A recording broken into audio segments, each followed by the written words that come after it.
Hello, this is Daniel Mart, and today I'm going to be doing another movie review. This time around, I'm going to be doing a review for Time Lapse, and it stars Daniel Panabaker, Matt O'Leary, George Finn, John Rhys Davis, uh, Amin Josephs, Jason Spiska,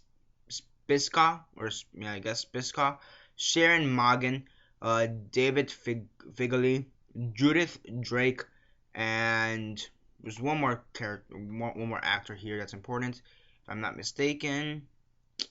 And Mark C. Hansen, and that's it.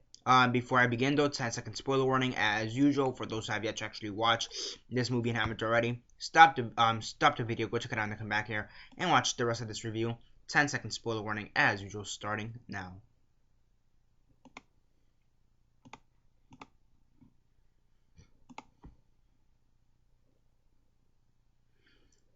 Okay, so 10 seconds are up. So for those who have yet to actually watch this movie and haven't already, please don't comment down below or be messaging me that I never gave you a fair warning, because as usual I did. So as usual, quick synopsis, likes and dislikes, and then the rate.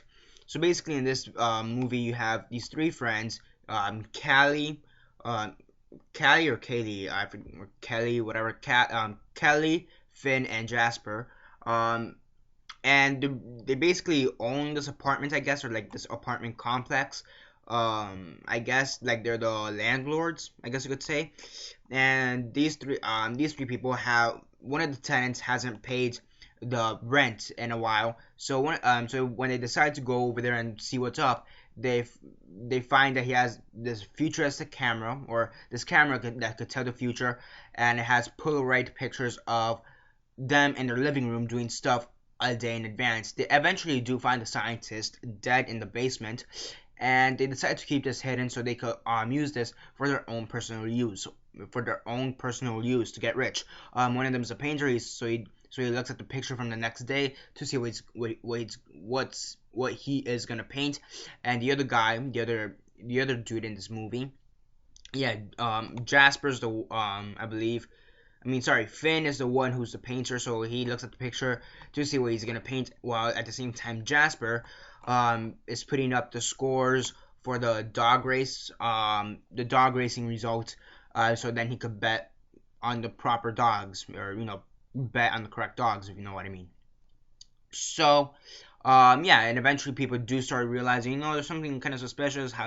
Why is he always getting the right dogs, and how are they getting so rich so fast?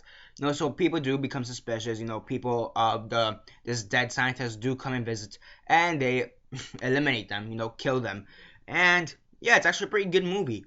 Now I have heard this was a really good I heard this was a great movie, one of those movies that nobody was really paying much attention. It's an indie film, okay? And it feels like an independent film. And it's one of those movies that many people weren't really paying attention to. And the ones that were paying, and those who did watch it really enjoyed it. But for some reason, critics didn't really like it that much. They thought it's like, yeah, it's an okay movie, it's a pretty good movie, but it's nothing special. However, many people, like the general audience, really seem to enjoy it. And I myself, I will admit, it was actually a pretty good movie, really great movie, and I really do like how they kind of, you like, normally when you have like these type of time traveling movies where something or someone is telling the future or whatever, it's pretty cliched in my opinion. But the way they do it, it's a camera that takes a photograph 24 hours in advance. I thought that was pretty cool in my opinion. And there are a lot of twists and turns throughout this movie. The biggest one coming at the end, where it turns out that Daniel Panabaker's character, because see, let me explain very fast. The camera, at the beginning we find out that the camera takes a picture at 8 p.m. But at the end of the film, it apparently also takes, we find out that it also takes pictures at 8 a.m. And Daniel Panabaker has been using that to her advantage to manipulate the two male leads. So yeah, I thought this was a really great movie. I will say, however, that the first 10-15 minutes were kind of off, in my opinion. They just seemed weird. They seemed too artistic, if that makes sense. Like too much of an artsy art house film. And I think that's the main problem with this whole movie. It's not the fact that it feels like an art house film, or it feels too independent. But like in the first 10-15 minutes, there seems to be kind of a pacing issue, and after that happens, and after they find out the camera, the movie does kind of jump into gear, and it does move on with the plot. But you still feel those pacing issues from time to time. You feel like some things are being a bit too rushed, or they're not really explaining something properly. You kind of feel like there's some scenes that you feel like they kind of deleted it just so it could fit under the proper runtime, in my opinion. So yeah, overall I thought it was a really great movie, in my opinion. Really good, really great movie. So I thought it was really well written, in my opinion. At first, again, those first 10-15 minutes, okay writing, and again after the plots kicked in, pretty good writing. Good writing. And the acting in the movie, it's above average. I do think they could have done a bit better. I think everybody in this film could have been doing a bit better, in my opinion, in their acting. But for the most part, they did pretty good in the roles they had to fulfill. And overall, it is well acted, well written. It's actually a pretty interesting movie, and it's intriguing in just how it is. Because I mean, logically, what do you think would happen? What would you do? You find out you get this machine, this camera that takes a picture in 24 hours in advance, and how will you use that? Will you not use it and be moral or whatever? How morally, what would you do? Would you use it, or would you not use it? Pretty interesting, cool questions, in my opinion, that most of us probably don't tend to think of until we watch a movie such as this, Time Lapse. So yeah, overall, really great movie. I will say the one thing that pissed me off about the movie, and it's not really about the movie, it's more on the poster. The poster is so fucking weird. It's not weird like, oh, it doesn't really make sense, or it's kind of odd. No, it's like weird in the way that's kind of ugly. It's like a really ugly poster, in my opinion. I've never really bitched about a poster, I'm not gonna lie. I've never, they have two posters. One of them actually looks good, the other one not really. There's one poster where it's like, the lens, I guess, where it's like the green lens and you see some of the characters through that lens. I think that's a pretty good poster. But then you have the white poster where you have Daniel Baker's face up in the top in the middle, and then Time Lapse, and the title of the film, Time Lapse, and then the machine underneath. I think that's a really fucking horrible poster, in my opinion. I've never really bitched about a poster, but yeah, I'm gonna be honest, it's just a really weird poster. I really don't like the poster. I'm not gonna deduct points off the film because of the poster. Just one of those things that kind of just has to be said, I guess, in my opinion.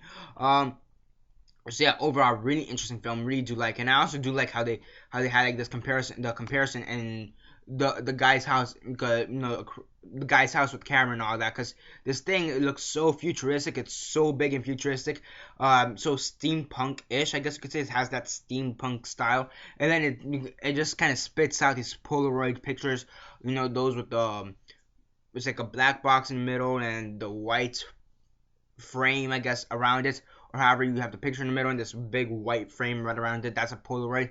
Really funny. Those type of pictures always interest me for some reason. They're pretty cool.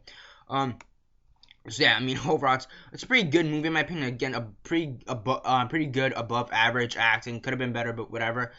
Pretty good writing throughout the whole film. There is a bit of a pacing issue, but overall, it's a really good, great, original film that I do think you should check out at least once. And yeah, that's basically it for this review. Subscribe if you're not already subscribed. Wait, on a scale of 1 to 10, 1 being the worst, 10 being the best, and 6 being decent, I give this movie a 7.75 out of 10. I don't know, I don't want to give it an 8, because just something about it, it's not 8 worthy, okay? But it's not 7.5 worthy either. It's not 7 worthy. It's not 7.5 worthy. It's 7.75 worthy. It's not an 8, okay? I don't know. Overall, still pretty good. Really, still a great film in my opinion. Nevertheless, do check it out if you haven't already. And yeah, again, 7.75 is what I'd give. 7.75 out of 10 is what I'd give Time Lapse. And that's basically it for now. Subscribe if you're not already subscribed. I do movie reviews, TV show reviews, and comic book reviews. Comment down below on your thoughts on the movie. Have you seen it? And if not, why not? And if you have, what are your thoughts on it? Comment all that down below. Let me know. Like the video, share on Facebook, Twitter, MySpace, or whatever you guys prefer. And that's basically it for now. This is Daniel Mart signing off.